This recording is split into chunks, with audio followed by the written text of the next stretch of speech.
এ বাবা, পাপা তোমার জন্য গিফট এনেছে আর তুমি এটা ওপেন করার জন্য ব্যস্ত হচ্ছ। দেখি মা, এদিকে তাকাও। আমি করে দেব, আমি হেল্প করব। বুঝেছি, লাগবে না হেল্প। ঠিক আছে, নিজে নিজে খোলো। দেখি তো তোমার জন্য কি কি এনেছে পাপা। দেখাবে? দাঁড়া, ওপেন করে দিচ্ছি। তোমার পাপা যে গিফট করেছিল, বক্সটা তো ওপেন করেছিলাম মাম্মা, কিন্তু তখন তো খুলতে পারিনি, টাইম হয়নি ভিডিও করে। ও বাবা, এটা কি? Roll on.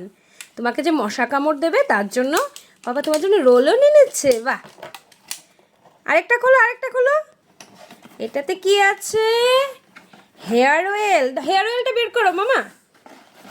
ও, আরো একটা রোল অন এনেছে। ও বাবা, এটা কি এনেছে? এটা বডি ম্যাসাজ অয়েল, তারপরে তারপরে হেয়ার অয়েল, কত কিছু মামা। ওয়াও, বের করো এটা। এটা হেয়ার অয়েল। মা কোথায়? নিচে পড়ে গেছে, দেখাও তো মামাকে।